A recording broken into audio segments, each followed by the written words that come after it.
Hello, my name is Richard Powell. I am an audio software engineer. I have an intro. This is intended to be an introduction to the C++ object model. There's been a lot of great talks here about very high-level concepts. This is a very down-to-earth, back to the fundamentals talk. So a little intro to my intro, why this talk. So I work with a lot of people who are coming to C++, who are coming back to C++, who are learning the language again. Maybe they are they work at a high level on perhaps application code, or they're at a low level in driver code. So I put together this talk to help people who are, sort of not quite thinking about the program structure of their programs to help them with an intro on that. This is intended to be more of an interactive talk. What happens is, if you've ever seen any of my talks at other things, I'll tend to have a little bit of quizzes, questions for you. So if this requires you to think, answer questions, I'll probably look for hand raising, not calling out individual people. There's some faces I know. All the code herein is is example code. Just as don't copy and paste code from slides. Generally, I'm trying to illustrate points, so I have intentionally not initialized all my variables. So hopefully you'll understand that, so we don't get stuck in the details on those sort of things. A little thing is, I will also be introducing what I call pro tips. These are little things that may help you in your day-to-day work, and I find that people are very reluctant to building code and testing code. When I'm working in my office, someone will come by and say, hey, how does this new thing work? And I'll say, I don't know, let's build the code. I reach for Make. You probably have your favorite tools. I'm an old school programmer, so I will use Make. And Make is really easy. If you have GCC or Clang tools built in, the implicit rules of Make make it very easy to build code examples. Write your code up, and here's an example. I've written an intro, hello world, just make intro. The implicit rules will infer that you're trying to create an executable from the CPP files and invoke the compiler. Try to use the latest compiler. Celebrate it like it's 2014. The CXX flags are environment variables that will get ingested by the Make to pass to the compiler, so it's really easy to modify and hand options. I'm going to start with a question of object-oriented programming. So I know there's many paradigms when it comes to programming. In C++, you can use template programming, there's functional programming, there's great ways of doing those things, but I'm going to talk about object-oriented programming for today. I think object-oriented programming still is a very powerful way of programming. It's still something that you should know how to do and be familiar with. So, what is object-oriented programming? If I was to ask you what is object-oriented programming, what would you say?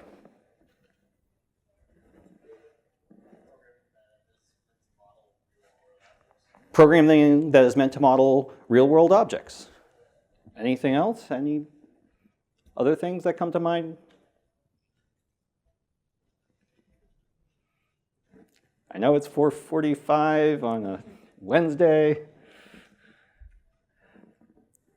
Maybe, perhaps, well, I'll move on to object-oriented programming from Wikipedia. Is a programming paradigm that represents the concept of objects that have data fields and associated procedure known as methods. Another search on the web will reveal something that says, object-oriented programming is data structures that become objects that include both data and functions, and as our colleague said here, is they model real-world objects. Some other things that people think of when they think of object-oriented programming is polymorphism, virtual functions, objects interacting with objects, and that sort of items. What do we mean when we say the C++ object model? So if you want to find out how the C++ object model is, take a look in the standard. And what it says is, in the intro in the standard, it says, an object is a region of storage. So it basically is a region of storage, is what the official standard says in C++ object is. But that's sort of nebulous. Let's, if you were to design a system that had inheritance and runtime determined functionality, so polymorphism, if you were the designers, what would you design for your language? And I want to put a couple of constraints on that. So if they'd have to be compatible with C, because that's one of the fundamentals of C++ is C compatibility, and also a philosophy of zero overhead cost. So you shouldn't have to pay for what you don't use. So those two constraints in mind, that is what C++ uses for its objects, is represented in the data. So let's walk through what that means. So I'm going to start off and going back to C, back to a beginning language, and here is a simple program I wrote up, and these are, this is a struct. That contains two fields in it. And if I were to print out this program, if I was to run this program, what would I have this structure size be? What would this object take in memory? And so if the size of a float is 4, what do we expect the size of the structure to be? 8, B, C? Say it loudly and proud. B. Right. Makes sense. I have two floats in memory sitting next to each other in a structure. And if we were to ask for their addresses, what would be the address? If this is the address of the object itself, where would these addresses sit? Where would the address of real and where would the address of imaginary be?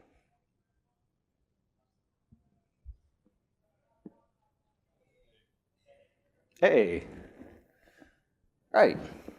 You can think of it as here is a model of my stack, and what happens is I always think of my stack moving upwards. The objects would be in the address space aligned at a particular address, and the values just merely abut each other moving upwards in the stack. Straightforward. So that was, I built that with C, I built it with my Stu compiler tools. If I moved to a C++ programming compiler, what would I get? Same thing. Great, and then also, what would I get here? Well, before I move on to that, just a little thing that was a little subtle, and as a tip for people who are coming to the language, I actually going to change, instead of using standard cout, I am now using a using directive. And the using directive will just import symbols from that particular, it controls importing of symbols into the current namespace. You can use using namespace standard, but I would recommend good programmers only import what you need. Don't pollute your namespace. You know, I guess that's up to debate if you just want to pull everything in. I find it better just to pull in specifically what you need. I find it helps me determine when I have symbols colliding. But as a rule, never blindly use using in a header file. That can cause wailing and gnashing of teeth. So going back to where I was, sorry for the aside, but if this is my struct in memory and I put it on the stack and these are my addresses, where do I expect my addresses to be? A, great. This is an example of a pod. And C++ has a rule that member variables declared later in a struct must be at a higher address when for a structure, a plain data structure. And this is actually referred to as a pod, plain old data. These are the types of objects that are compatible with the C programming language. And if you ever get stuck wondering if the particular object you're dealing with is a pod, there's a very simple type traits that'll allow you to do it. You can simply ask the compiler, is this a pod? So type traits are a way of determining that type and is it conforming to some definition, and is pod will tell you if it is a plain old data. So C++ uses class. I've changed my program. Instead of a struct, I now have a class. What would this program print? B, same thing. I'm going to get through these slides quickly. In C++, the only difference between a struct and a class is the default accessor values. So you can think of it as a struct is implicitly public, and a class is its default to private members. And one of the things is you can think of a object, when it's declared as a class, you are exposing its interface through its methods in general. So the default is that you would want to encapsulate and hide its data members. For a struct, the interface for a struct is its data members. So it's an implicit open public availability of its member variables. So now if we imply some inheritance. So what I'm going to do is I have my struct object, and I have a derived object which inherits from struct. Or sorry, I have my struct complex object and my derived object that inherits from complex. What would this program print?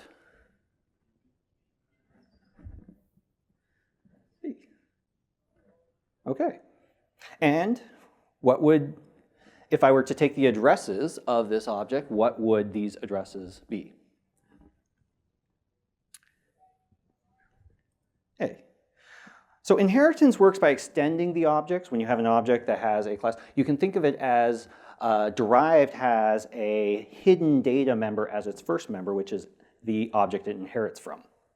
And if you were to look at the compiler, like if we looked at our stack view, and I enter into my stack, on that first value, D, the compiler reserves space for that object on the stack for a derived object.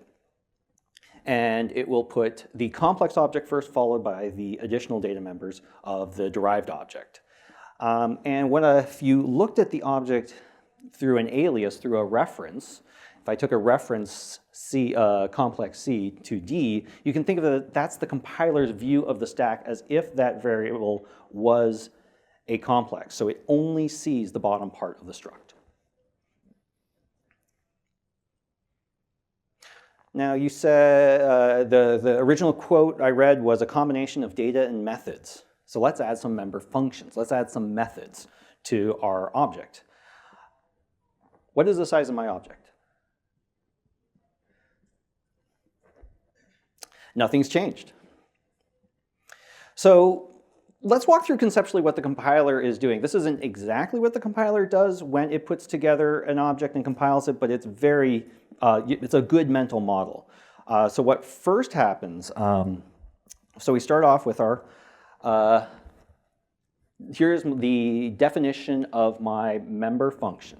And here is a possible usage of my member function. So what happens first is the compiler will introduce a hidden first data member function of the this pointer. This is inserted by the compiler during the compilation. And then what happens next is those CV qualifiers on the end of the function are moved into place to reference that this is a data member, a const object. And then at the function invocation, the object is moved to be the first argument. So what happens is the compiler moves that to be your first member argument. All data members are prefixed to inside the function, all data member references are prefixed with the this object, including any function calls that it would make to its own member functions. And then what happens is the compiler transforms that member name into a name-mangled free member function. And the same thing happens at the call invocation, is that it'll translate that into a name-mangled version of the free function. So if you started off here, you would end up there. So that's what the compiler is going through and telling you. And if you ever get stuck for whatever reason looking at a .obj file and you end up looking and seeing all these unusual symbol names that you never wrote down, but they look kind of similar to functions you wrote, you can invoke a tool called C++Filt. It comes with most tool chains that'll actually demangle your name to give you back your original complex function. So in that regard, you can think of it as a struct, my complex struct that has a member function inside of it actually really is just an object that has two data members and a free function that's associated with it. And that's something to keep in mind with that zero overhead cost, the philosophy of C++. When most people who are coming to language see that there's a function inside, they think, oh, there must be a pointer to that function. But then if we think about that, that really wouldn't make a lot of sense. If I had a million complex objects, that means I would have to have a pointer all pointing to the same function. And that would be a waste of space. Why not store that function separately and have the compiler resolve where to call it? So that makes sense. Well, a little bit of a wrinkle when it comes to member functions. Let's do a little bit of polymorphism. And this gets a little bit more interesting. So here I have my two mathematicians I've chosen, Erdős and Fermat.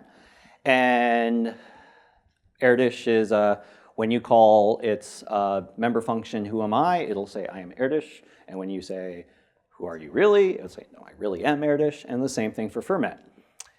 And then what I'm going to do is I'm going to construct an Erdős object on the stack, ask it who it is and who is it really, and then a Fermat object on the stack and ask it who it is and who is it really. What would this program print? I've given you a hint at the beginning. I've printed out the first object. What do we expect the second object to print?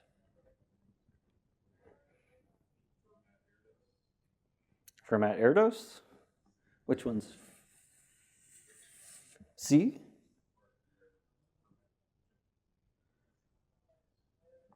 C, A, B, C, D,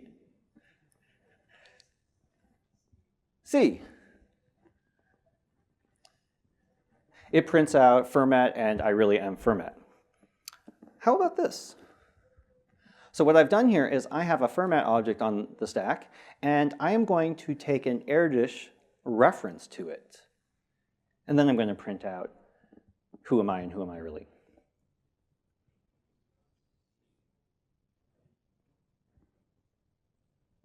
B. That's odd. Before, when it was an Erdős object, it printed Erdős and Erdős. Now it prints Fermat.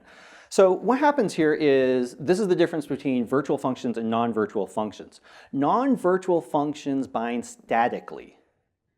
The function resolution happens at compile time.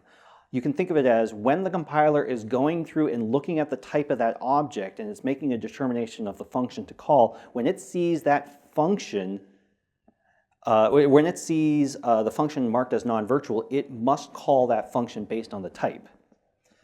Virtual functions bind dynamically. This is how we get runtime polymorphism. The function resolution occurs when the object itself is created, when the object is constructed through whatever means you construct the object, if you construct it on the stack or if you constructed it in the free space. So let's go back to that example here. So what happens is Fermat and Erdős object, the calls to who am I, that is a non-virtual call. And so what happens is the compiler will bind that, resolve that call statically. As we saw, what happened was it modified the who am I to put it as the f object as this input argument and name-mangled the version, and it was a static call.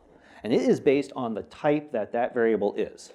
So the Erdős reference is a reference to a Fermat object, yes, but it is still, as far as the compiler is concerned, E is an Erdős object. It is Erdős type. So it must resolve that type call, the non-virtual call, statically. And it will call the I am Erdős.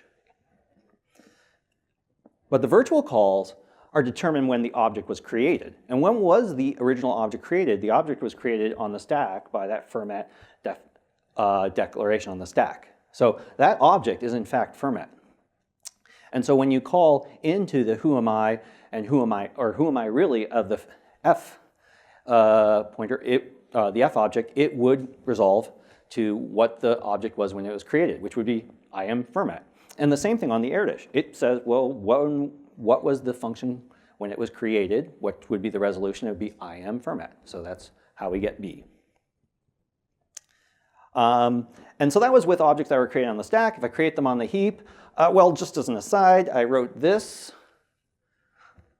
But you should never, ever write that, ever again. So instead,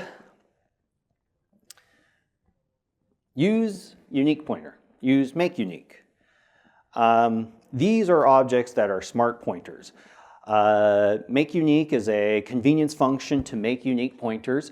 It's in C++14. If you don't have access to it, you can still use new inside of the unique pointer constructor, but I would highly encourage you to get yourself used to writing make unique. These manage raw resources for you, and you should never write new in your code. In fact, actually, I would say that if you're doing a code review and you see new and delete in the code, that's almost reasons to fail the code review. That should be a reason not to accept the code review. Unless you're down in the sticky weeds of library land, and even still in there, I think that it's hard to justify using raw new. Now, placement new, on the other hand, probably makes sense, but don't be dumb. Don't use dumb pointers. So going back to what I said, I've cleaned up my slides. Okay, great, cool. Now it's all nice. What would this program print? So I have make unique errdish object, and then I call who am I, and then I have a make unique format object, and then I call who am I and who am I really. B. Why wouldn't that call I am format and I really am format? I mean, I've made unique as a format object.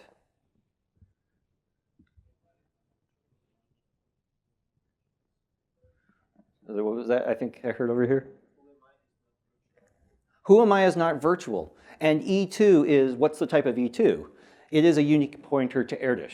So it is actually, as the compiler sees it, it is an errdish object. It must resolve that object, and I'm calling a non-virtual function. It has to resolve it statically, and there we go. And just for kicks, going back to kind of my original thing, this is a what would this program print? Let's see, so, full circle. All right, interesting. Now I've added virtuals to my complex and my derived object, my inheritance. And I've added a couple of things. Now I'll print out the size of float, and I'll print out the size of a void pointer for assisting people who are looking at this. What would we expect this program to print?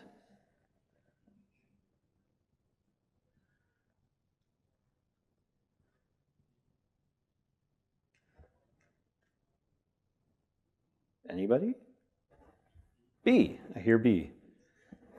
I have a hard of hearing up here. It's very far away from me. B. This program prints B. Wow, that's considerably different than what it printed before. And if we took the addresses, what would we expect these addresses to be?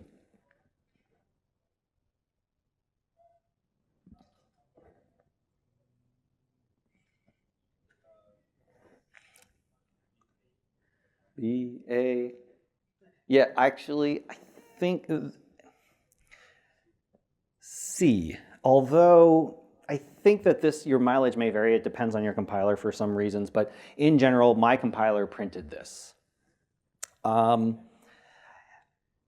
walk through what the compiler does with virtual functions and how does it. We were saying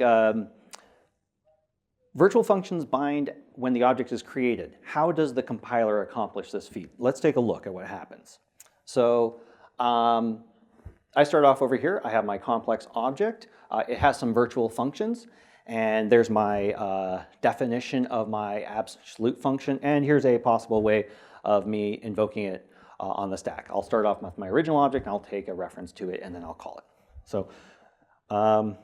So what happens is member functions are generated as normal, just like we saw before previously. Free functions are created. Then what happens is the compiler gathers up what's called, it gathers up a table of pointers to those member functions that were marked as virtual. So it creates a Vtable. And then what it'll do is it inserts inside of your struct a pointer to a vtable. So you will have a data member that will be a pointer. On the invocation side, what happens is it inserts an indirect virtual table lookup. Then what happens, the compiler's next job is to determine if you wanted to call abs, where in this table does it exist? So it'll determine, oh, well, that's not the 0th entry, that was the destructor, so it would be the first one. And then, of course, we have to add a call to this on it, so it'll be inserted as the first data member function. Great, and if we wanted to take a look at like maybe a visual way of this is represented in your program, we start off here, and first of all, the compiler generates, in the text field of your object file, it'll produce the member functions. And then what happens is that table is created, and that's usually placed in the const region of your program. They're just pointers to those object files. And then on your stack, as I go on the stack and create an object, I would have a vtable pointer to my objects. Although, like I said, your mileage may vary. Non-static data members and blah, blah, blah. Where does it say it? About the last. Implementation requirements might cause two adjacent members not to be allocated immediately after each other. So requirements for spacing of managing virtual functions and managing base classes, blah, blah, blah. Basically, the layout of non-pods is implementation defined. In earlier versions of C++, the vtable was actually placed after the member functions, so it was a little bit odd. Instead of having the vtable first, the vtables were actually at the end of the table, which was a little bit of odd. I think, though, in general, most compilers are putting the vtable as the first member in your object.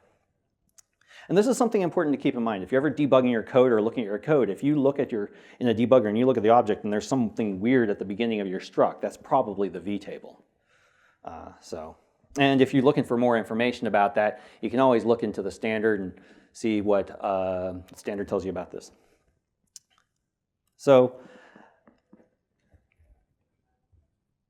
let's do that again. Instead of having my complex object, I'll have a complex and a derived object. And so what happens is both the complex and derived objects, free functions are generated. You'll generate the vtables for these particular versions. And then when I have my complex object, it would be pointing to the vtable for the derived object. When it was created, that's where it points. And what happens if and that's what happens when I change it to be a derived object. It would point to a different vtable. Well, what's the code that sets that pointer? What actually caused that pointer to point to the particular thing? A constructor. So virtual functions work by having pointers to functions initialized to their desired functions at runtime. But the code that does that work is your constructor. And so, for example, I'll write out a complex with I'll give it a constructor, and it's empty. I didn't put anything in my constructor for my complex. I didn't initialize my variables. Yes, I know, I'm very bad. I should have done something, but I'm just going to do this for illustration purposes. So what happens is first the vtable is inserted by the compiler, and then what happens is the compiler will insert code for initializing that. This is what your constructor is doing. And this is where when people come into the language and you'll say that you have your constructors automatically generated for you, your copy constructors are automatically generated for you, there is a reason. The compiler's not doing this just to mess with you. It is doing it for an intended reason. The copy constructor needs to make sure that the object it is constructing actually has the right pointers, the right pointer to the vtable, a pointer to the right vtable. Same thing happens, a similar thing happens with the derived object. So here's my derived object inherited from public. So first of all, actually it doesn't insert a vtable pointer, actually. There's no reason for the derived struct to have a vtable. Remember, you can think of the derived struct as having a hidden complex data member as its first object. Well, the complex struct has a vtable, so it's really just going to use the same vtable. And then what happens is, first of all, the derived object will call down to its complex object and have its base class get constructed. And after the base class has been constructed, it comes back and returns, and then the derived object now finishes its construction and sets the vtable. So this would probably look something like this is, first of all, derived gets called, then it calls complex, it sets the vtable, it returns, and then it sets the vtable.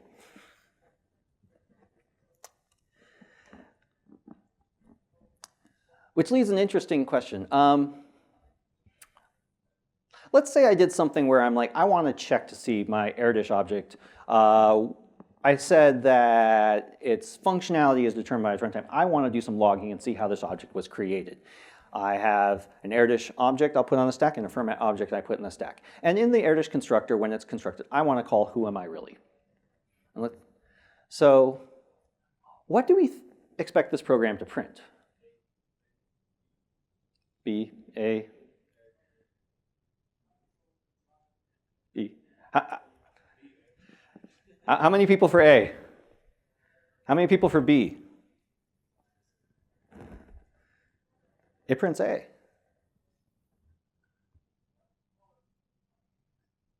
I'm pretty sure it prints A. Wait, okay. Okay, so what happens is, let's walk through what happened here on this second one. So when it calls to format, the format constructor was called. And let's expand that constructor. First of all, well, the first thing that that format constructor would do is it would call down to the errdish constructor. And then after the errdish constructor is finished, it would set the vtable. Okay, but what happens is when it goes down into the errdish object, it sets the vtable and then calls who am I really. When you are in a base class constructor, effectively you are of that type of that base class. You switch your type, sort of, as you think of it, as you're moving up the call tree for the constructors, at each point you are that particular type. Well, that's not necessarily true. It's a byproduct of how the vtable is implemented. At that point, the vtable has been set to be the vtable for that particular object. So when you call a virtual function, you will end up calling the virtual function of the type of that type in that constructor. So in this example, when I'm in the errdish constructor, even though I'm calling a virtual function, it will resolve to be the errdish version of the function. Which leads to Scott Meyer's effective C++ item, I'm going to guess 23, maybe. Never call virtual functions in a constructor. You don't get the behavior you would expect. So, to review here, C++ object model is the way that objects exist in memory. Runtime polymorphism is accomplished with Vtables, and be aware that can dramatically increase the size of your objects. Also, it can affect debugging and optimizations. And do not call virtual functions in a constructor. I have references and a lot of time for questions. Sir?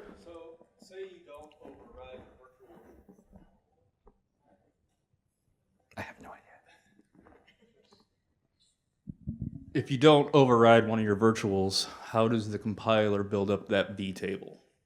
So, right, if you're in here, you're overriding every virtual, so it's a straight replacement of formats. All of its functions replace errdish. But what if you had an extra virtual in errdish that's not overridden in format? How does it know to grab? Where does it build up that vtable? So a couple of things about the way virtual works. Virtual is actually very interesting in that if you've marked a member function as virtual in a base class and you have the exact same function signature in a subclass, the compiler implicitly treats that function as virtual. If you didn't put the virtual keyword on it, it actually acts as if the virtual keyword was there. So it's this little, so if I had actually not put virtual in the who am I really in format, it would effectively be there.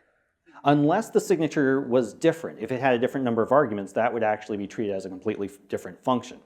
Which also goes to another thing, which is make sure your arguments match. which can be enforced with a C++11 keyword override. So if you are doing anything here, actually, I'm probably going to be, someone's going to yell at me, I didn't use override in here. I should have used override to signal to the compiler that I am in fact overriding that function. So, but your other question is, let's say that Erdish actually had 3 virtual member functions. And you can think of it as the compiler is going through and finding those virtual functions, it will insert those into the virtual Vtable for you and say that these are the pointers to these. And then what happens is, when I've constructed format, let's say I didn't define any virtual functions. What happens is the compiler will first of all take and construct a Vtable with that original one from its base class. And it'll just be essentially the same Vtable. Maybe even the compiler would go, I don't need to make an additional copy, I'll just keep this one and have it point to this one. If you replaced any of them, it would just now construct, it would just replace pointers for that individual function. So you don't have to override all your virtual functions. You can be selective, you can override one. Additionally, you can add a new virtual function that didn't exist in your base class. If you did that, your derived object, the format object in here, would actually have a Vtable pointing to 4 functions. And that can actually give you a lot of fun behavior if you are statically casting certain objects that don't intend to be there. When it did a function resolution and you said, I want you to call this 4th virtual function, and it goes to, but the object actually was a base class object, you end up calling into a function that is off the end of that Vtable. You get undefined behavior. You get, now that's fun to debug, where you suddenly end up, why did this crash? And I don't know what's going on here. But that would effectively be as if that pointer, oh, I'm not going to be able to go backwards through these slides. But it would be as if effectively when it was trying to do that table generation, it went back to an index that was non-existent. So in this example here, it went to, instead of Vtable entry 1, it did 5 because you told it, I want you to go to the 5th one. Oh, now it's going too fast. We're going back in time slowly. Okay. Any other questions? Josh. So I don't have a question. I just wanted to accentuate the importance of putting override, Right. or writing override, especially if you're using library code, because if the function signature changes in the library and you didn't write override, then you might have just created a brand new virtual function and not even know it, which would be very difficult to debug. So very important to put override. Yeah, yeah. Thank you for not stopping me right in the middle. Yes. Can you talk a little bit about how Vtable construction would work if one of these classes used multiple inheritance? Oh. Yeah, multiple inheritance gets pretty tricky, and I didn't want to get into that. I think I'm actually not familiar enough with how multiple inheritance works in a modern way. I know, I'll just say I can't speak to it with confidence. So. Next year's talk.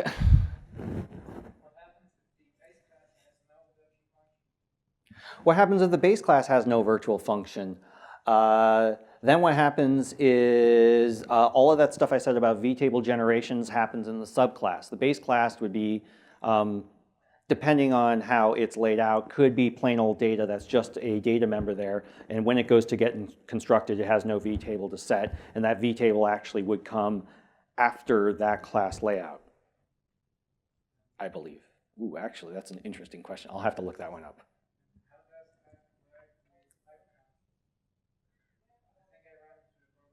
With static casting down to a, so if you static cast it to be your base class, oh, you dynamic class downwards and static class upwards. Yeah. So that's an interesting question. What would happen is it would treat it like it's that base class, so it would view that, so it wouldn't have that object there. Yep, Ansel? You can't dynamic cast from a non-polymorphic class.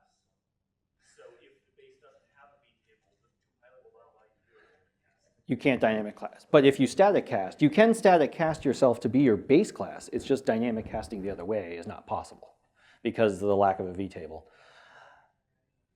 There was also one thing I didn't have a chance to mention, which was about pods and non-pod data, is something interesting that is, if you have a mixture of accessor directives, sort of if you have private, public, private, declaring your structure layout, I intentionally did not write that into the code here. If you start mixing up your accessor methods, you no longer have a plain old data. The compiler is free to take disjoining sets of data members of the same access type and move them closer together. And in that way, you no longer have a plain old data object. So that can actually be a little bit surprising if you're dealing with code as it grows over time. Somebody adds, oh, I want a private data member, oh, I want a public data member. Suddenly you no longer have a pod. And that might be surprising for some people.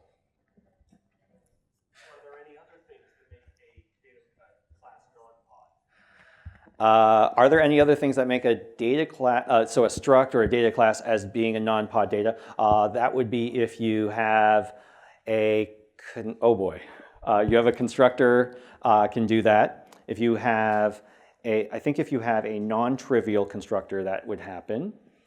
If you have any initialized data members, so if you said int a equals 0, I believe at that point it has to have a constructor and therefore it's no longer a plain old data object.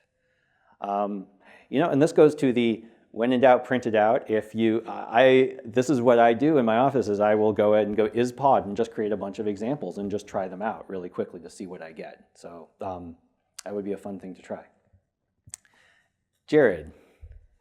So in the one case where you were printing the sizes, you said it was 16 and 24. Oh, yes. Even though you only added 4 bytes to the struct, so why did it jump by 8 bytes? It was 64 bits, but let me see if I can find that slide. Right here. So this is an interesting little example. I'm surprised no one asked about it there, but this is a great one. So what I've done here is going back, this is a virtual function. So now that we know how it's laid out, we can see that the complex object, it's pretty obvious that the complex object had 2 float members that were moved later and a vtable was inserted. And that's why I printed out the size of the void pointer to kind of give us a reference on the size of it. And you can probably see because the size of the void pointer was 8, kind of implies that my compiler is 64 bits. So it would make sense that my size of complex is actually 16 bytes because it's there. Though it's interesting for derived, I only add a single float on top of it. I don't need to add a vtable because the vtable already exists in my struct complex. And so that's interesting. Why is there an extra 4 bytes? What is in that 4 bytes? Well, maybe Chad over here could get an answer. I have a v-pointer. My v-pointer exists in my complex base class.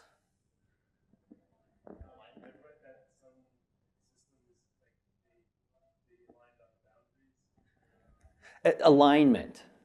If I need to have these objects be in a struct where my vtable still has valid alignment, then what happens is the compiler will add padding to make sure that they are aligned. So if I create an array of complex, they still need to be callable, and that means that requires that vtable be on an 8-byte boundary. So that's where your struct actually grows. So it is something interesting to lay out and keep in mind. Before, my complex object really only was 4 bytes wide, and then I added another array, now it's 12. When I add a virtual function, just a virtual destructor, I've increased the size of my object, which actually goes to one interesting point, which is there's one school of thought that says make all of your member functions virtual, just because it's easier to remember that way. But virtual has a big cost. If I had an array of derived data members, say 1 million of them, I've just added a really massive amount of memory. I've added 8 megs of memory, which may not be useful if I'm not doing anything polymorphic, which is if I had this virtual destructor in here, this destructor really isn't doing anything here. There's no resources to clean up. I mean, I've set it as default, but it isn't actually doing anything.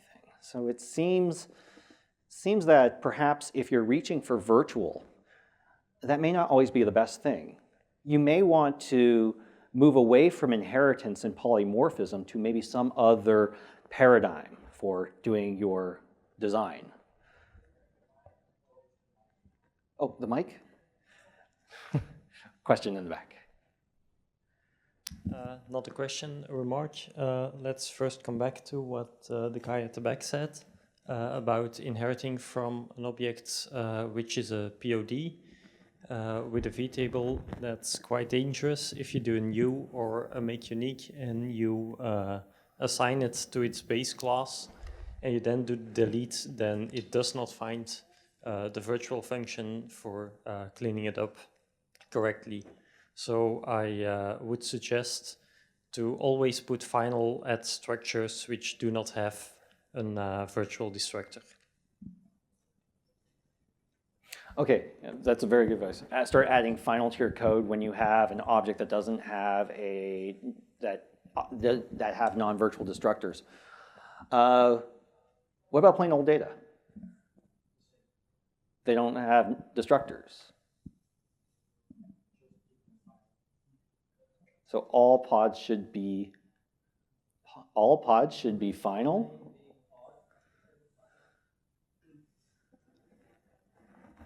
I don't know.